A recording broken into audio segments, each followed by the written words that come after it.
Bonsoir, bienvenue à tous dans ce principal rendez-vous de l'information dont tels sont les faits saillants de l'actualité.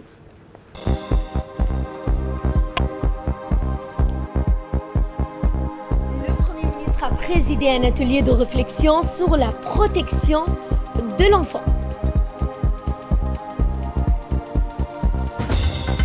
Concernant le coronavirus,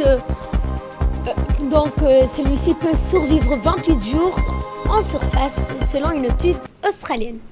Bonsoir à tous, nous entamons ce journal avec cet atelier de réflexion de coordination de la plateforme sur la protection de l'enfant qui s'est tenu au Palais du Peuple et présidé par le Premier ministre Abdelkader Kamel Mohamed. Cet atelier est organisé par le ministère de la Femme et de la Famille en collaboration avec l'UNFD et l'UNICEF. La réunion annuelle de ce Conseil national de l'enfant résume l'orientation nationale pour la plateforme de la protection de l'enfant. Cet atelier est également il a vu également la présence de la ministre de la Femme et de la Famille, Madame Moumina Ahmed Hassan, le ministre de la Défense, Monsieur Hassan Omar Mohamed, la ministre des Affaires sociales, Mouna Ousmane Aden, le ministre de la Santé, Mohamed Ouarsama Dirié, le secrétaire d'État à la Jeunesse et au Sport, Hassan Mohamed Kamil, la vice-présidente de l'UNFD, Hassan Ahmed Bilil, la représentante de l'UNICEF et représentants des différents départements ministériels.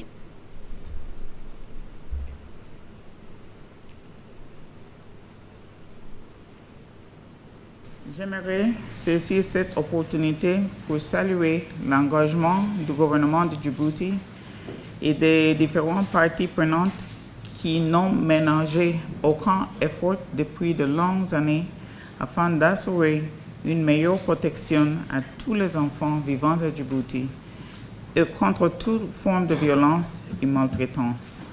Plusieurs articles de la Convention relative aux droits de l'enfant sont consacrés spécifiquement à la protection des enfants contre toute forme de violence, abus et exploitation. Le gouvernement a ainsi placé au cœur de ses priorités la promotion de la protection des droits de l'enfant, permettant de renforcer les mécanismes de protection et d'offrir aux enfants, notamment les plus vulnérables, des outils, des mécanismes et des structures qui contribuent solidement à protéger et soutenir le développement des plus jeunes. Dans son intervention, la ministre de la Femme et de la Famille, Moumina Ahmed Hassan, a rappelé l'importance de la protection de l'enfant dans la société djiboutienne. Nous sommes réunis ici dans le cadre de la protection de la petite enfance. C'est la commission nationale, une réunion de la commission nationale qui est présidée par le Premier ministre. Cette commission est présidée par le Premier ministre. Comme vous le savez tous, il est important de rappeler les engagements et les réalisations de la République de Djibouti. La République de Djibouti, il faut savoir qu'elle a ratifié toutes les conventions internationales relatives à la protection de l'enfant. Mais elle ne s'est pas contentée simplement de les ratifier, elle les a renforcées par des textes de loi, des lois et des décrets. Le gouvernement de la République de Djibouti ne s'est pas simplement arrêté au texte juridique. Il a mis en place un nombre important d'organes pour la protection et le développement de l'enfant. Si je peux citer trois organes. Une commission nationale qui est présidée par le Premier ministre, un comité de pilotage dont les membres sont des secrétaires généraux et un comité technique dont ce sont des directeurs et des hauts responsables de la fonction publique. Plusieurs départements ministériels sont membres de ces différents organes. Ensuite, il a été élaboré une politique nationale de développement et de protection de la petite enfance, ainsi que des stratégies et des plans d'action. Une plateforme a été mise en place parce que si on veut atteindre les objectifs qu'on s'est fixés et respecter les engagements auxquels les engagements qu'on souhaite exécuter, il faut avoir, je pense qu'il est important, la raison pour laquelle l'objectif de cette réunion, c'est de susciter, d'attirer l'attention qu'on ne pourra atteindre les objectifs qu'on s'est fixés et les engagements qu'on souhaite respecter, c'est par un engagement concerté et coordonné. Si je peux citer quelques phénomènes auxquels nous faisons face aujourd'hui concernant la protection de l'enfant. il y a des enfants abandonnés, il y a des enfants qui disparaissent, il y a des enfants qui rencontrent des difficultés quand ils sont scolarisés à cause de pièces d'identité. Et à chaque fois, quel que soit le département, nous sommes interpellés pour agir. Et pour cela, il est important qu'on puisse se pencher sur ces problèmes-là, qu'on puisse avoir un mécanisme de suivi et surtout une réponse rapide et anticipée sur les problèmes.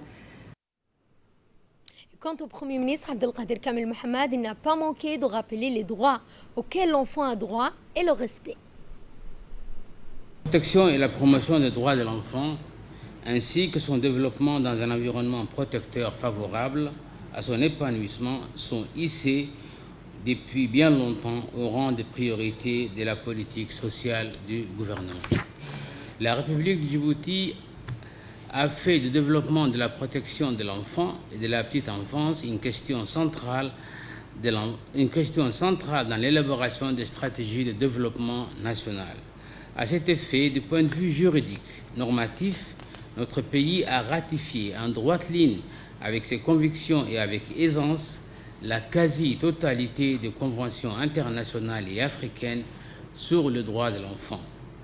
Ainsi, en notre qualité de pays signataires et ratifiant toutes les conventions de protection des droits des enfants et en premier lieu la Convention internationale sur le droit de l'enfant ratifiée en 1991 par la République de Djibouti, nous nous sommes attelés et centré nos efforts afin que tous les enfants, sans exception, puissent jouir des mêmes droits.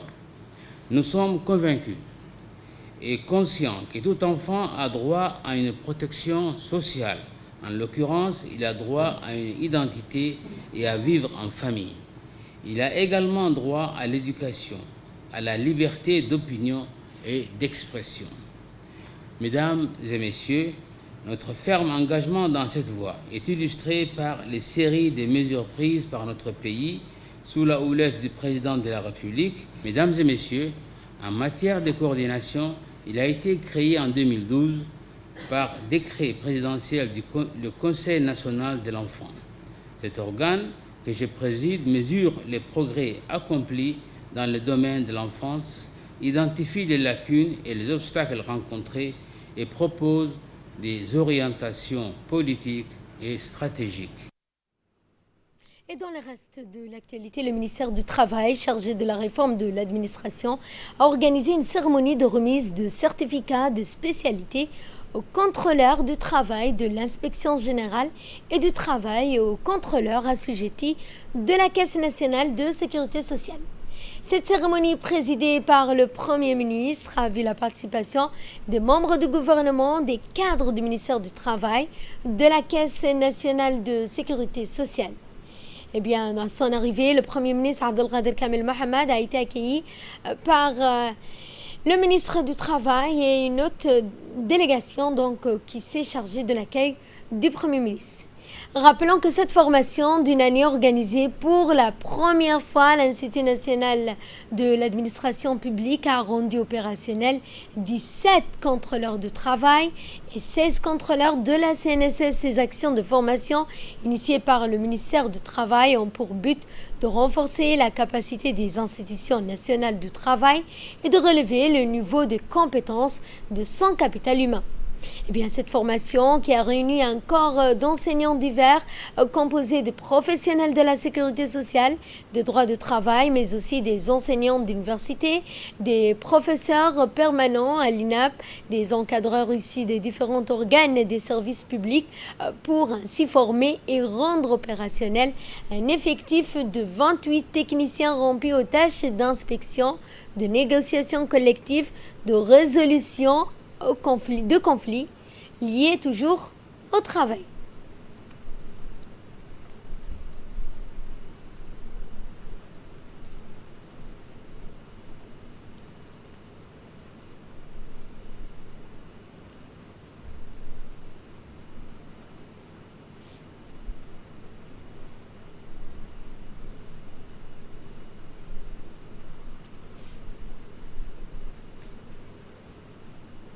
Et dans son intervention, le ministre de la Justice n'a pas manqué de rappeler l'importance que revêt ces deux institutions pour la protection sociale.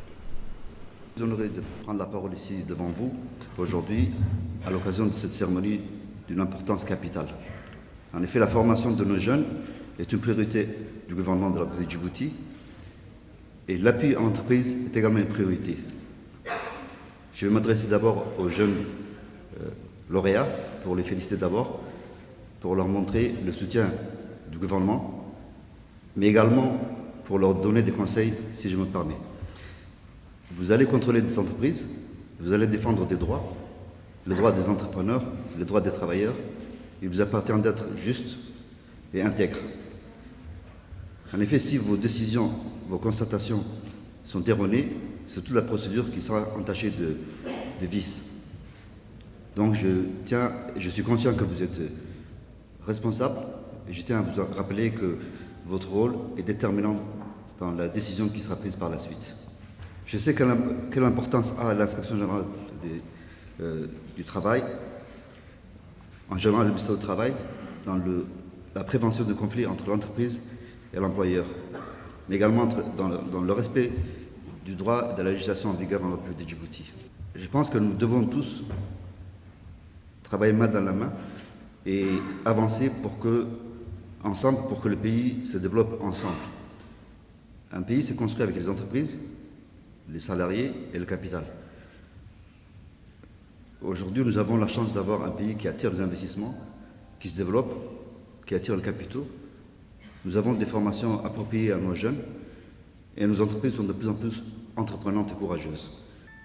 Pour finir, je vais juste rappeler que la législation du travail est un droit qui évolue régulièrement et que vous êtes au ministère du Travail, Monsieur le Ministre, en charge de suivre l'état des lieux, d'améliorer les situations juridiques, les cadres juridiques opérationnels des entreprises.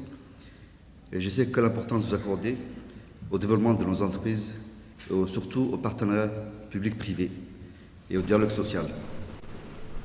Et le ministre du Travail a quant à lui souligné le rôle de ces deux corps de contrôle qui sont chargés de veiller respectivement à l'application de la législation du travail, aux lois et règlements sur la protection. Je voudrais d'abord, en premier, adresser mes vifs remerciements à son Excellence, Monsieur le Premier ministre, pour avoir honoré notre invitation à parrainer cette cérémonie de remise de diplôme à la première promotion de contrôleur des institutions régaliennes de régulation du marché du travail formées par l'INAP. Ce geste témoigne de son engagement à nous soutenir dans la réalisation de nos ambitions de réforme de notre politique de l'emploi contenue dans la feuille de route dressée par son Excellence, le Président de la République de Djibouti, M. Ismaël Omar Guelleh. J'ai aussi l'agréable devoir et le plaisir, mais réel, de souhaiter la bienvenue à tous les invités ici présents, aux récipiendaires qui ont achevé cette formation de l'INAP. L'INAP a initié et conceptualisé cette formation traditionnellement délivrée par des centres agréés régionaux, 17 contrôleurs de travail de l'inspection générale du travail et 16 contrôleurs de la CNSS ont été formés sur place à Djibouti, ici même, et bénéficié de renforcement de capacités. L'INAP, en offrant cette formation spécialisée, a démontré à quiconque à Djibouti et ailleurs que l'Institut dispose de l'expertise nécessaire pour répondre aux besoins spécifiques de l'administration. Je remercie toutes les personnes ressources qui ont appuyé et œuvré pour la réussite et la réalisation de cette formation. Mesdames et messieurs, je ne doute pas que ces contrôleurs feront honneur à leur service et deviendront des atouts appréciables pour leur organisation. En effet, un personnel qualifié et bien outillé est le gage d'un service public efficient, efficace. Ces deux corps de contrôle qui sont chargés de veiller à l'application de la législation du travail des lois et règlements sur la protection sociale ont un pouvoir singulier, particulièrement remarquable. Et dans un mot prononcé à cette occasion, le Premier ministre Abdelkader Kamel Mohamed a souligné les efforts fournis par le ministère du Travail pour répondre, je le cite, au marché du travail national qui s'élargit de jour en jour. Je voudrais, à l'entame de mon propos, exprimer ma joie de vous retrouver en cette journée des remises de diplômes aux contrôleurs du travail qui ont terminé avec succès une année d'efforts, de dur labeur, mais d'enseignement riche à l'Institut national d'administration publique.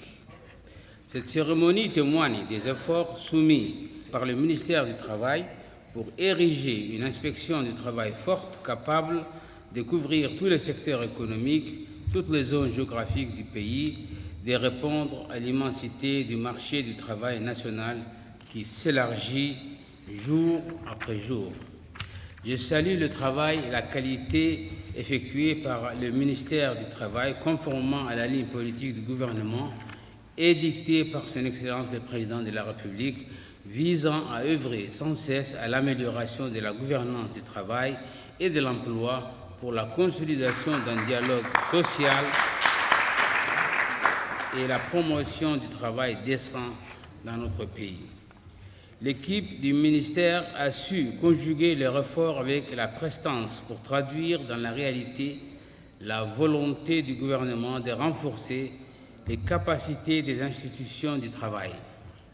Cette formation consacre également l'INAP comme un pôle de formation d'excellence pour le secteur public et privé. Elle donne à cet institut une nouvelle posture qui le propulse dans l'écosystème des instituts de formation en management et en droit au niveau national. Mesdames et messieurs, une inspection du travail forte dotée d'un personnel qualifié est présente sur tout le territoire national et garante d'un marché du travail maîtrisé où tous les mandants réussissent. Nous devons continuer d'aller dans le sens du tripartisme pour prévenir l'émergence des conflits collectifs du travail et privilégier le partage d'idées et les échanges d'informations entre le gouvernement, les employeurs et les travailleurs. L'Inspection générale du travail et des lois sociales est de facto le pilier du dialogue social et de la négociation collective. Les résultats obtenus sont encourageants. On doit s'en féliciter. Mesdames et messieurs les contrôleurs du travail, mesdames et messieurs les formateurs, vous avez fait preuve d'un dépassement de soi et démontré un surplus d'énergie et d'enthousiasme en alternant travail et formation pendant cette année marquée par la crise de Covid-19. La survenue de cette crise mondiale n'a pas freiné votre détermination et vos désirs d'apprendre, de vous former et d'avancer vers un monde meilleur. Je termine mon intervention en renouvelant mes vives félicitations aux lauréats, en exhortant les nouveaux contrôleurs du travail à faire honneur à leurs nouvelles fonctions et travailler avec intégrité, responsabilité avec leur nouveau statut. Je vous remercie. Autre actualité de ce 22h, le Premier ministre Abdelkader Kamel Mohamed a décoré ce matin l'ambassadeur sortant du Japon à Djibouti de la médaille de l'officier du 27 juin pour tous ses efforts durant sa mission à Djibouti, œuvrant donc pour le renforcement des relations entre les deux pays. L'ambassadeur du Japon, Koji Yonitai, a remercié le Premier ministre pour cette distinction et le gouvernement pour son soutien lors de sa mission diplomatique à Djibouti depuis 2017. Cette cérémonie de décoration s'est déroulée en présence des collaborateurs et des officiers de l'ambassade du Japon. Et le président de l'Assemblée nationale, Mohamed Ali Ahmed, a reçu la visite de courtoisie du général de brigade aérienne Stéphane Dupont, nouveau commandant des forces françaises stationnées à Djibouti. Eh bien, l'entretien s'est tenu au salon de la présidence du Parlement et qui s'inscrit ainsi dans le droit fil du renforcement des relations d'amitié entre la République de Djibouti et la République française. En termes de leurs échanges, le président de l'Assemblée nationale a offert des cadeaux symboliques au général de brigade aérienne, au commandant des forces françaises à Djibouti, lors d'une pause protocolaire de photos. Santé, cette fois, le ministre de la Santé, Mohamed Ouarsama Diriyé, a participé à la 67e session du comité régional de l'OMS pour la Méditerranée orientale et qui s'est déroulée par vidéoconférence en raison de la pandémie de Covid-19. L'ordre du jour de cette conférence régionale portait sur la situation de gestion du Covid ainsi que la priorité de la continuité des services de santé essentiel. Plusieurs intervenants se sont exprimés à l'instar du directeur général de l'OMS et du directeur général de la région Emro, Dr Ahmed Mandari. S'adressant à ses homologues de cette région, le ministre de la Santé, Mohamed Ouarsama Diriyé, a indiqué que la propagation du Covid-19 était complètement maîtrisée à Djibouti et son évolution est contenue jusqu'à présent dans des proportions résiduelles de notre pays. Le ministre de la Communication chargé des postes des télécommunications a pris part hier au lancement des travaux d'un atelier portant sur l'élaboration d'un code du numérique à Djibouti. Objectif de cette réunion était de poser les jalons d'un monde numérique basé sur des textes de loi modernes en vue d'apporter aux entreprises djiboutiennes et aux investisseurs une sécurité juridique. Ce projet indispensable au développement de l'économie numérique pourrait permettre à notre pays de se renforcer en termes de plateforme de services numériques de l'Afrique de l'Est pour l'accélération de la croissance de l'inclusion sociale. Eh bien, la réunion s'est tenue par vidéoconférence qui a réuni autour du ministre de la Télécommunication, Monsieur Redouane Abdillahi Bahdon, le directeur général de l'ANSI, Moustapha Mohamed, accompagné de plusieurs membres de son équipe. Eh bien, prenons la parole. Le ministre de la Communication chargé des postes de télécommunications, Redouane Abdillahi Bahdon, a rappelé dans son intervention l'objectif de cet atelier étant la validité d'un certain nombre de textes de loi juridiques. Le point avec le ministre. Je suis particulièrement honoré de vous accueillir par visioconférence pour lancer officiellement l'ouverture de cet atelier de lancement des travaux de la mise en place d'un code du numérique. Si chacune des structures et des entités que vous représentez ici a tenu à prendre part à cet atelier, c'est parce que le sujet traité ici est très important. Je vous remercie donc de votre présence et vous souhaite la bienvenue. Mesdames et messieurs, l'essor des technologies numériques est en train de transformer l'économie mondiale, ouvrant ainsi de nouvelles possibilités économiques pour les pays.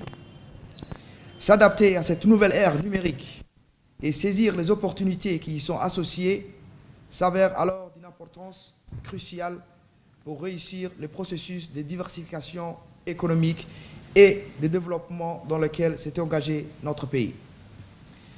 Afin de s'adapter à cette évolution, la plupart des pays ont entrepris une révision de leur cadre réglementaire existant, en adoptant de nouvelles législations et en instaurant de nouvelles autorités de réglementation pour en assurer la mise en œuvre.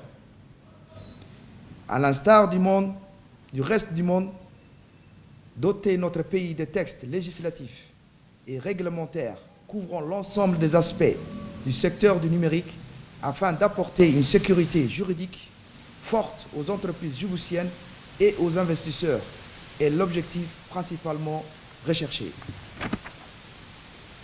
C'est dans ces contextes que le ministère de la Communication, chargé des postes de télécommunications, en collaboration avec l'Agence nationale des systèmes d'information de l'État, a initié un projet d'élaboration du code du numérique couvrant les principales thématiques suivantes. Les communications électroniques, les services numériques innovants, la cybersécurité et cybercriminalité, les commerces électroniques, les protections des données à caractère personnel, les cryptographies et chiffrements, les droits de la consommation. Il me plaît de rappeler que ce travail d'élaboration d'un code du numérique reviendra forcément renforcer toutes les actions que notre pays a déjà mises en œuvre. Naturel, Younis Al-Guedi, a reçu ce matin une délégation de la société Siemens Gamesa qui est chargée de la construction d'une centrale éolienne de 60 kWh sur le site de Goubet.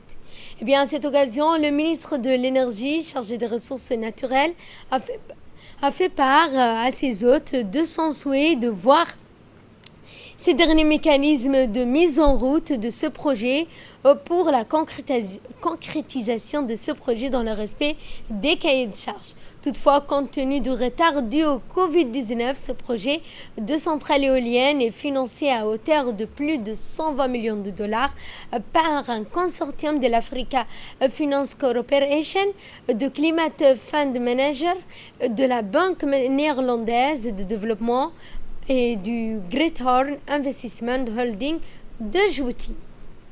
Le ministre de l'Énergie a également, chargé des ressources naturelles, a également reçu ce lundi une délégation de la société française Engie dans le cadre du projet du parc solaire de 30 kW, qu'elle doit donc construire au Grand Bara. Introduite par l'ambassadeur de France à Djibouti, Arnaud Gullois, la délégation de la firme française était composée de Thomas Debroise, coordinateur du projet, Franck Temery. L'accélération du processus de finalisation pour rattraper le retard sur le calendrier de ce projet a causé du retard à cause du Covid-19. Les discussions ont été axées notamment à ce qui concerne ce retard. De son côté, l'ambassadeur de France à Djibouti a rappelé que ce projet, dont toutes ces conditions sont réunies pour faire une très belle réussite qui renforcera davantage l'image d'attractivité de notre pays. Et nous allons à Dikil pour parler décentralisation. En effet, au cœur du plateau de Dakar, dans la région de Dikil, les populations pastorales démographiquement importantes qui vivent d'un élevage de subsistance étaient restées privées pendant longtemps de l'essentiel des services de l'État.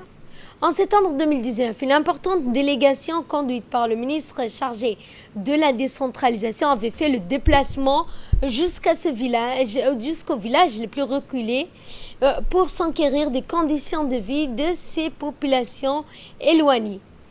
À ce jour, le ministre chargé de la décentralisation avait, au cours de ses échanges avec la population, pris note de toutes les doléances exprimées et avait fait le constat que la plupart des difficultés venaient du fait qu'aucune route ne reliait le parcours Lekedo Dakar à la voie routière la plus proche. Le ministre Aramis s'est alors engagé à faire tout son possible pour qu'une piste soit aménagée. Et ce, afin que l'État puisse intervenir aisément au service de ces populations. Un programme travail contre nourriture pour l'aménagement d'une piste de plus de 120 km avait ainsi été lancé. Tout cela a porté ses fruits et aujourd'hui, les cadeaux est accessible par une piste permanente croissable.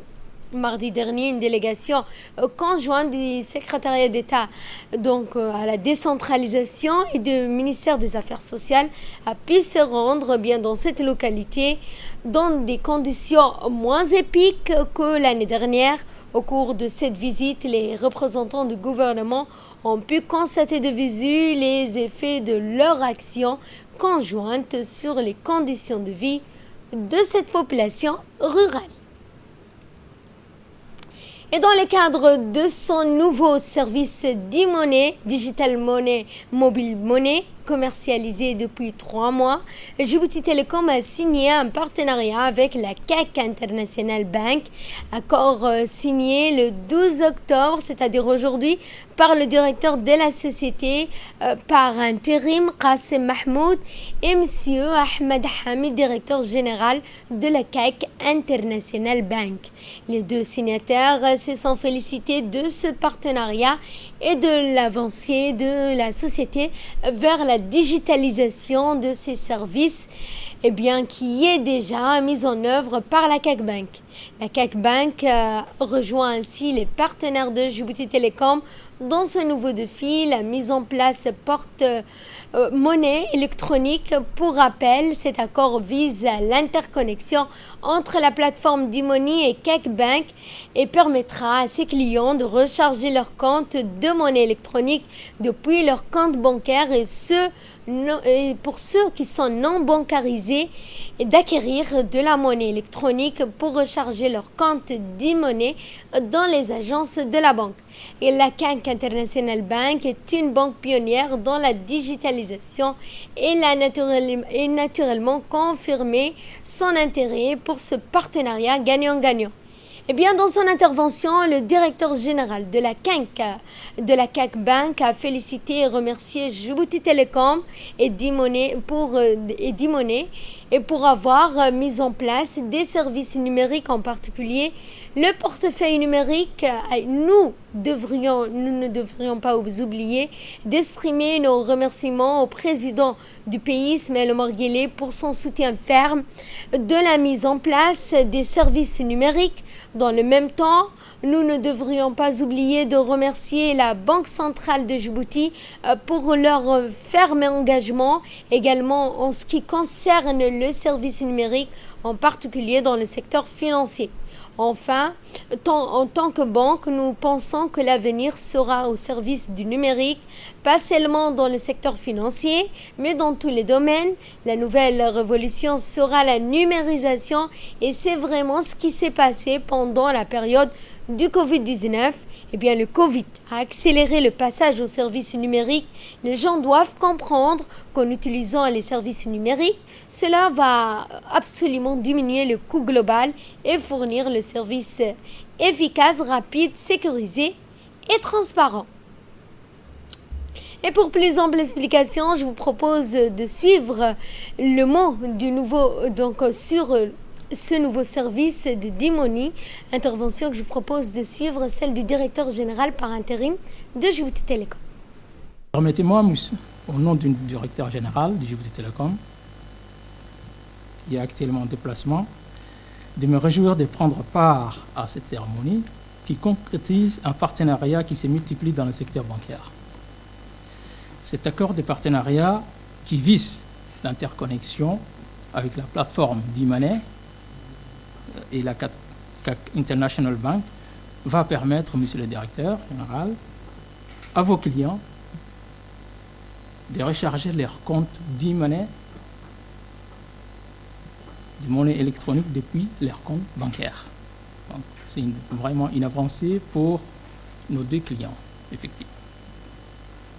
Donc, avec d'e-money, Djibouti Telecom répond à une demande pressante de nos concitoyens d'accéder, comme partout dans le monde, à un moyen de paiement innovant par téléphone, qui se démocratise partout dans le monde, pour effectuer tout type d'opérations financières, tout type, achat, retrait, transfert. Nous avons déjà gagné votre confiance et sommes confiants quant à l'intérêt de nombre d'institutions du secteur privé. Nous avons également déjà enregistré, comme Mme Ivo vient de le signaler, plusieurs milliers d'abonnés sur notre plateforme. Donc, je souhaite plein succès à notre nouveau partenariat avec la CAC. Je vous remercie de votre attention. Dès là, nous passons à l'actualité internationale. Nous allons parler du Covid-19 où des chercheurs de l'Agence scientifique nationale australienne ont révélé aujourd'hui avoir découvert que le coronavirus est extrêmement résistant sur des surfaces lisses comme des écrans de téléphone. Selon leur étude, il peut survivre 28 jours sur des verres, de l'acier et des billets de polymère. Ils ont ainsi découvert qu'à 30 degrés, ces taux de survie tombent à 7 jours. À 40 degrés Celsius, il n'est plus qu'à 24 heures. Sur des surfaces poreuses comme le coton, le virus a survécu moins longtemps, jusqu'à 14 jours à la température la plus basse et moins de 16 heures à la plus haute de ces températures. Fin de ce journal, merci de votre fidélité. Excellente soirée à toutes et à tous.